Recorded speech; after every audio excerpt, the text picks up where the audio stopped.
The early days in New York. My name is Maya Lin, a 31-year-old Asian American attorney raised in the heart of Seattle, Washington. All my life, New York City sparkled in my imagination, a city of resilience and relentless ambition. When I graduated from Columbia Law School, it felt like a dream to land a position at one of the most highly regarded firms in Midtown Manhattan, Cooper, Bennett and Gray. The first day I walked under the towering glass facades, briefcase in hand, I could feel the city's pulse merge with my own, electric, intense, full of promise. That first autumn in Manhattan was a blur of bustling sidewalks, endless coffee shop lines, and late-night Uber rides home from the firm's glowing office windows. My days quickly filled with contract reviews, strategic memos, and the faint but exhilarating nervousness of sitting in on client meetings with names I'd only seen in the headlines. I found myself squeezing into crowded elevators beside partners whispered about in legal journals, and associates who spoke in rapid-fire New Yorker slang sprinkled with legal jargon. Every conversation, every assignment felt like a test, a constant balancing act between blending in and standing out. The city itself can be as cold as it is dazzling. I learned to brace against the sharp wind on Lexington Avenue, to cross streets before the light changed, and to order my lunch with stubborn efficiency, just to fit in. My studio apartment in Astoria was cramped and noisy, but I cherished every inch of independence it gave me. I relished walking home at midnight, phone in hand, recounting the details of my challenging day to my sister back in Seattle. She would laugh and tease, reminding me that even though New York seemed bigger than life, I was more than capable of meeting it head-on. Yet, I also sensed an undercurrent I hadn't expected. Despite my credentials and work ethic, there were side glances, barely audible remarks, and moments when my contributions in meetings seemed to disappear into thin air. I would prepare thoroughly for every morning meeting, hoping to be called on, yearning not just to be present, but to be heard. Sometimes the city's shine felt blinding. Sometimes it felt exclusionary, as though I was on the brink of something great, but not quite allowed through the gates. Still, I resolved that every challenge and every late night would be a brick in building a life and a name for myself in this unforgiving city. Tides of office turbulence. If the first weeks at Myers, Silver and Brown dazzled me with the rhythm of ambitious city life, the subtler undercurrents inside the firm shook me even more. My name's Evelyn Tran, and despite the open-plan workspace and the cheerful Friday bagel carts, I soon realized that not all colleagues greeted outsiders with warmth or even basic professional courtesy. At meetings, I'd walk in with my notepad full of points, ready to contribute, but it quickly became clear who controlled the conversation. The senior male associates would joke among themselves, passing inside references back and forth, rarely pausing to acknowledge my ideas. I'd offer a suggestion, only to see it brushed aside, or, annoyingly often, picked up by another and parroted minutes later for unanimous approval. It was as if my words vanished into thin air the moment I spoke them. The subtle exclusion didn't stop at meetings. Group chats for crucial casework would spring up without my name added. When I did receive files, they were often incomplete, missing updates that everyone else seemed to have. One afternoon, I discovered a pivotal deposition document only because I stayed late and glimpsed it on the printer. Everyone else had discussed it that morning, while I was left out. It wasn't always overt. The city taught me to expect cynicism, but I hadn't expected silence. You know when people trade a glance over your head, or when laughter dies down as you enter the break room. That's what I felt, time and again, walking under the slick lights. Sometimes I wondered if I was overthinking, but little signs added up. The partners inviting only the same 3 associates for post-work drinks. My email responses left on unread for days. A partner praising a male colleague for a memo I'd drafted myself. Still, I was determined not to let the exclusion grind me down. I doubled my efforts, staying ahead on every file, tracking conversations, and documenting everything.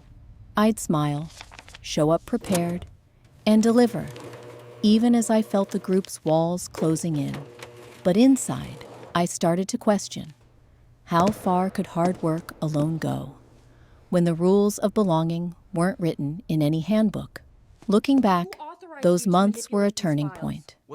They forced me to choose: shrink into a role they'd predefined for me, or figure out how to carve my own space, no matter how much turbulence swirled below the polished surface. The crash no one saw coming. If the office had taught me about silent battles, it was wholly unprepared for the sudden, devastating blow that landed one spring morning. The air in the firm that day felt unusually tense. I noticed anxious glances exchanged between senior partners, files pressed tightly under arms, hurried whispers along the marble corridor. At first, it seemed like any other high-pressure morning, until the announcement hit my inbox. A major case, the Carlos litigation, one of our largest accounts, had imploded spectacularly. Late evidence had emerged. Someone, they said, had overlooked a crucial file, mishandled a client communication, derailed a deal that was supposed to cement the firm's prestige. My name was plastered in bold across the internal memo. Bewildered, I slogged through the digital trail, searching desperately for where things had gone wrong.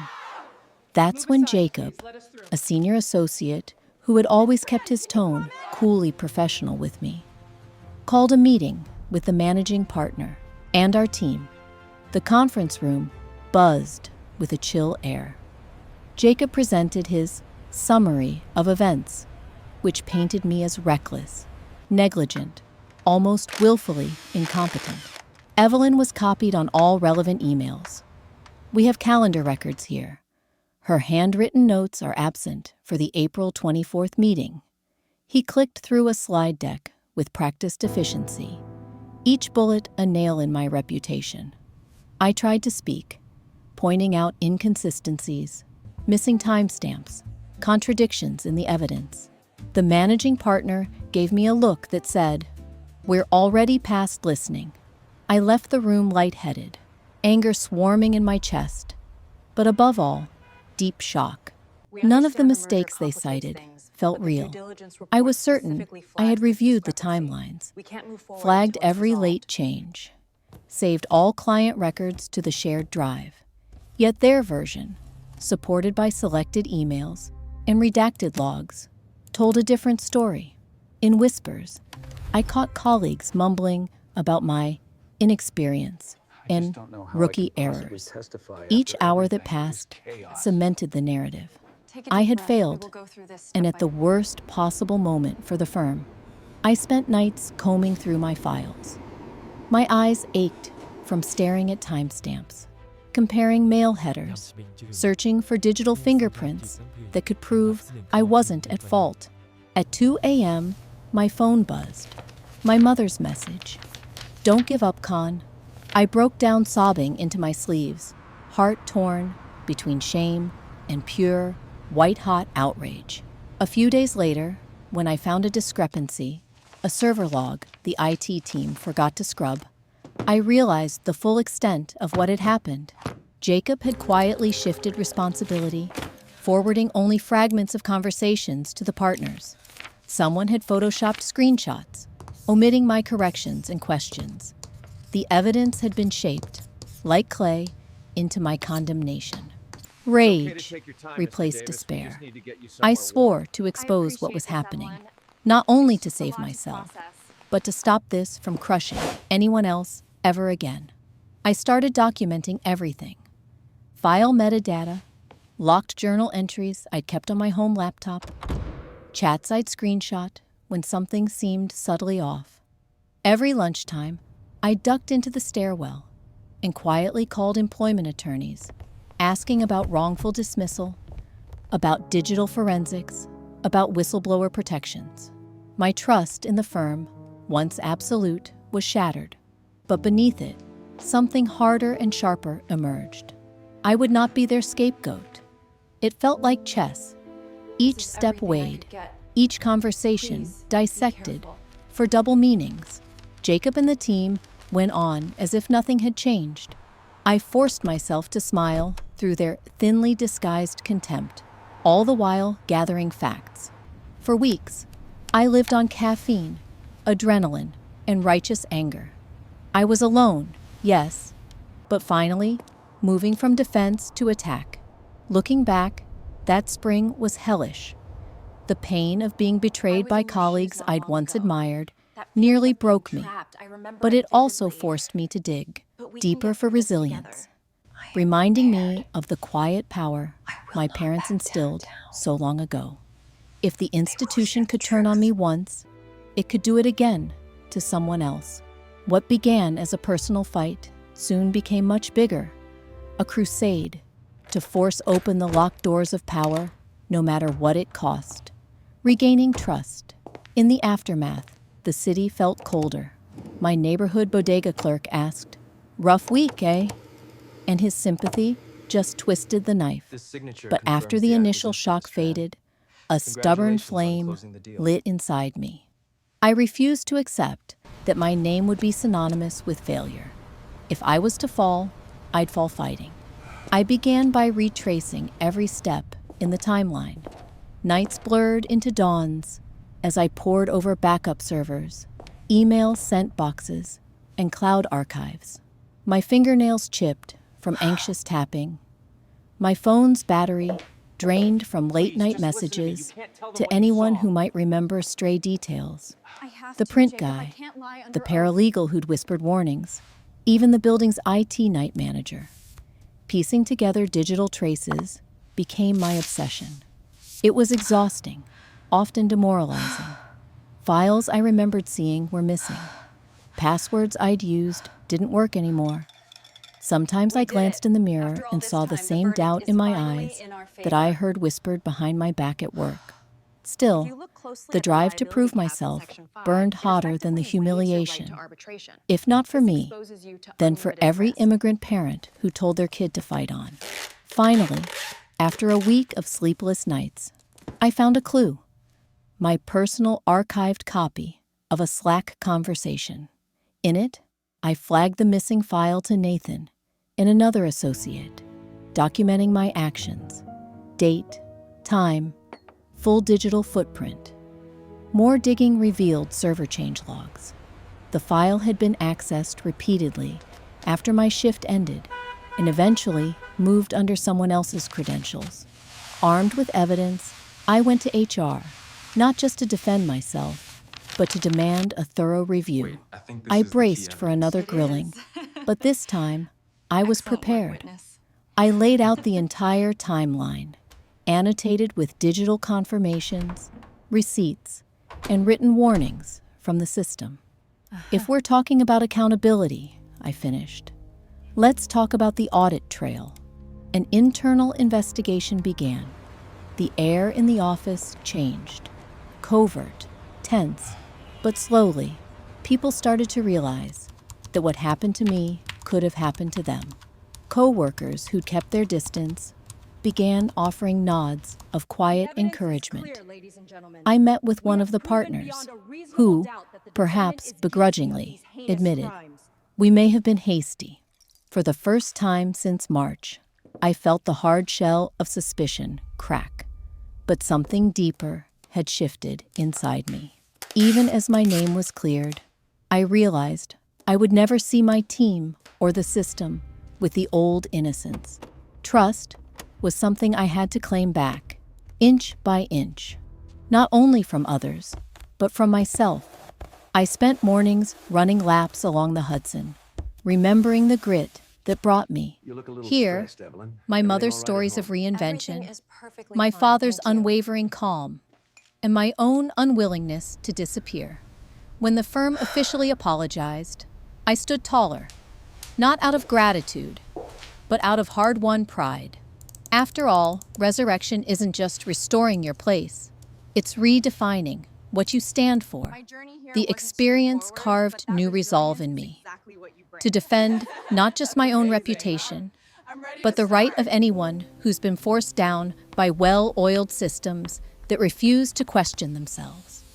Those lonely nights gathering evidence, those desperate days fighting to be heard, they became the bedrock of a new kind of belief. In a city that never sleeps, I learned to trust the voice inside me above all else. Trial by fire, facing them in court, the day of reckoning was nothing like the television dramas. Reality was much messier. Long halls, jittery nerves, the relentless beep of the metal detector, and an almost clinical white light that seemed to rinse all color from the world. I wore a navy blue suit, practical and crisp, and carried every ounce of proof I'd so painstakingly assembled.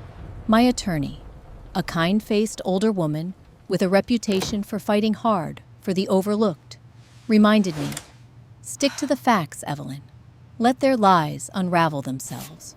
Walking into the courtroom, I felt the weight of history.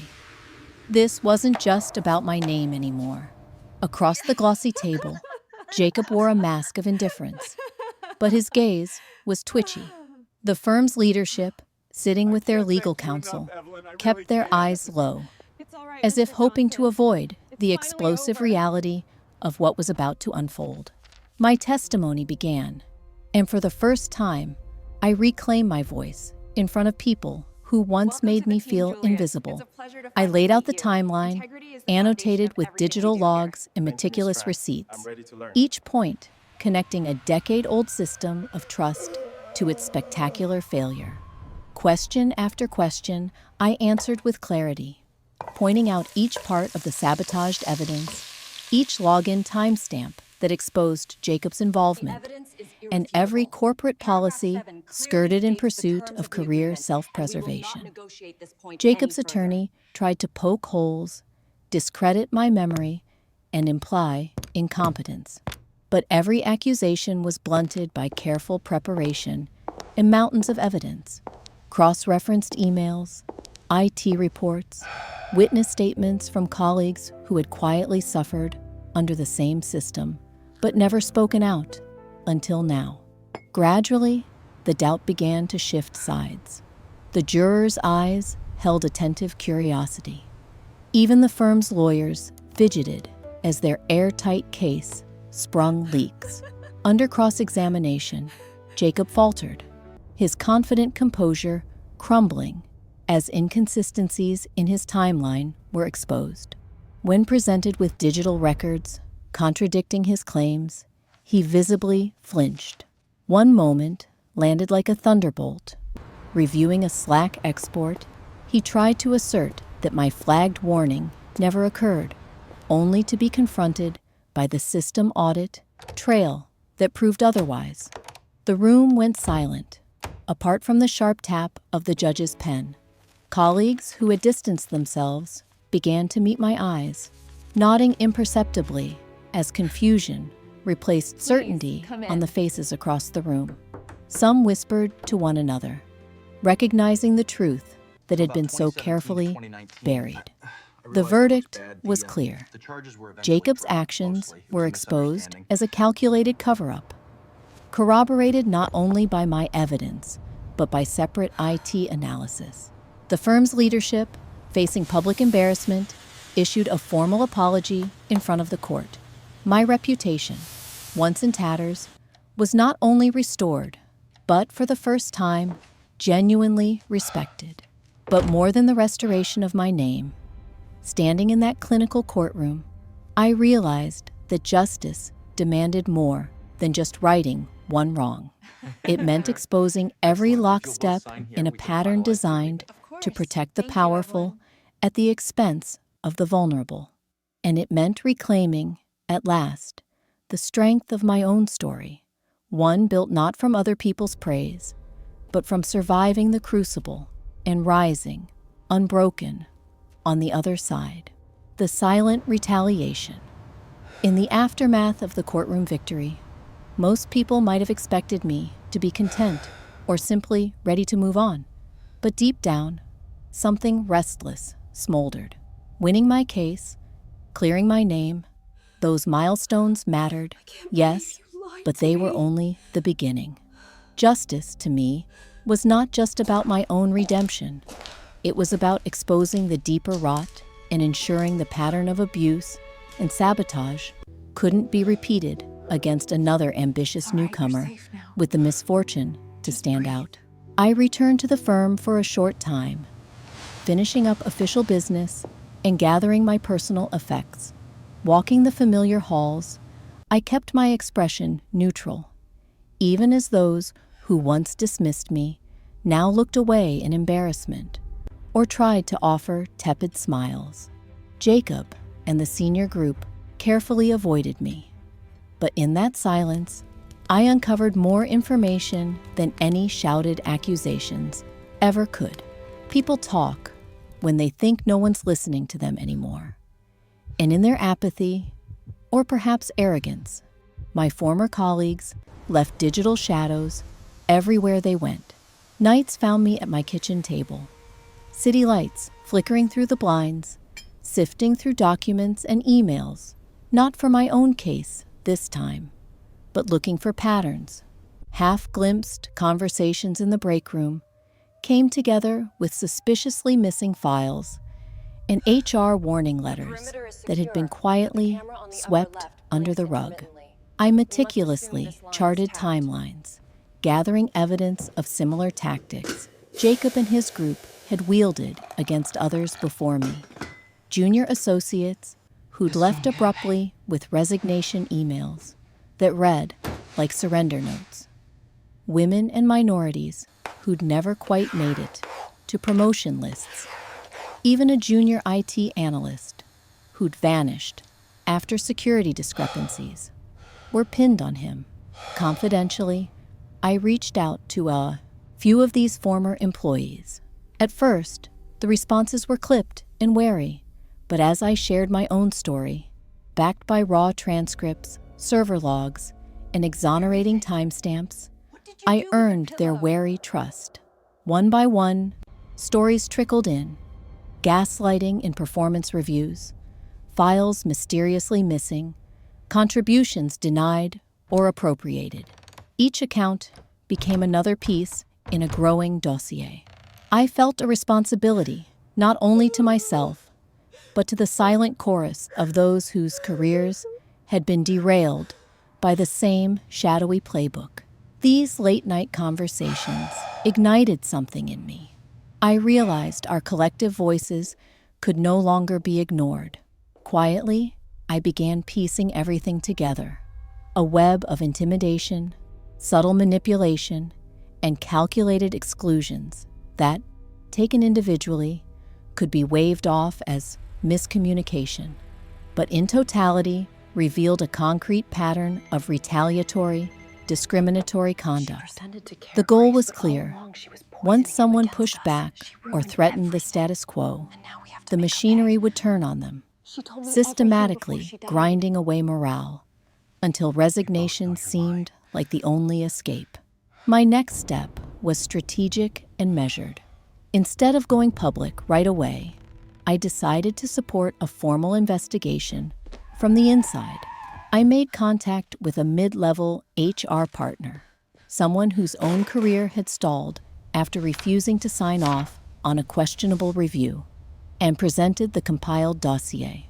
Shock, then gratitude, registered in her eyes. She had suspected foul play for years, but never had enough proof. Together, we discreetly gathered more statements, anonymizing names where necessary, protecting those still inside the system from further reprisals. Meanwhile, I introduced my network of former associates to a trusted external legal advisor. Together, We built a timeline of harassment and cover-ups, ready to present not just internally, but, if necessary, to regulators or the press. The threat of exposure was never my end goal, but it was a powerful insurance policy. I wanted systemic change, not another cycle of silent suffering. The months that followed were punctuated by tense moments, furtive glances in the office, coded emails, even subtle warnings from those who realized change was brewing. Jacob and his clique, perhaps sensing they were no longer untouchable, seemed more off balance than ever. I watched as internal audits ramped up, HR interviews became frequent, and the facade of invulnerability started to crumble. Then, in one particularly surreal week, everything came to a head. News broke, quietly at first, but then with an unmistakable urgency, of internal investigations resulting in the termination of not only Jacob, but also 2 senior managers closely linked to the toxic culture. The timing was poetic. They were days away from receiving a prestigious industry award when the official announcement hit the company-wide email. The muted celebration in the break room quickly shifted to awkward silence. Unlike my own ordeal, which had been a public trial by fire, this reckoning unfolded behind closed doors. No grand confrontations, no press coverage, at least not yet. But among the staff, and especially among the younger associates who'd watched my struggle from the sidelines, hope and a renewed sense of possibility quietly took root. The message was unmistakable. The rules had changed, and the old guard's shadow games would no longer go unchecked. Despite my pivotal role, I kept a low profile throughout the aftermath. I had no interest in revenge for revenge's sake, nor did I want to be celebrated as a heroic whistleblower. Justice, I learned, is not only about what you win, but how you win it, and what you build for those who come after.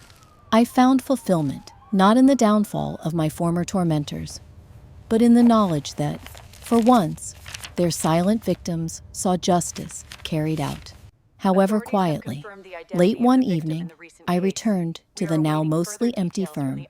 Breathing in the silence, I gathered the last of my things, a battered coffee mug, a favorite pen, a faded plant from my window. As I stepped into the elevator for the final time, a young associate, nervous, kind, caught my eye and offered a simple, heartfelt thanks. "You changed things," she whispered. In her gaze, I saw reflected all the struggle, pain, and defiance that had fueled my journey. Walking out into the humming New York night, I felt lighter than I had in years. My war was silent, but its aftermath left a lasting mark, a quiet yet unbreakable warning to every would-be saboteur, and a promise that no one would ever have to fight alone in the dark again. New horizons and the meaning of success.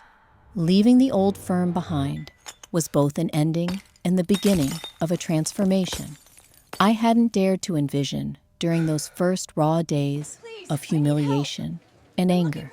The mere act of walking out of that glimmering lobby for the last time felt almost surreal, each footstep echoing with pride, loss, and an emerging sense of freedom. It was frightening, exhilarating, and bereft of the false safety net that, for so long, had been my world. Brooklyn offered its own brand of chaos and camaraderie. Busy crosswalks, stoic brownstones, and tiny shops where the owners smiled and remembered my coffee order by my third visit.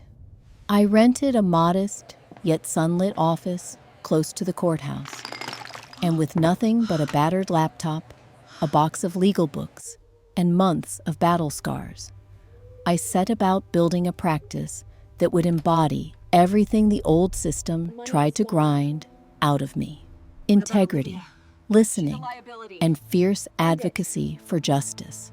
In the early days, there were more moments of doubt than triumph. Some clients came seeking revenge, Others clung to hope, and a few just needed someone on their side for once in their lives.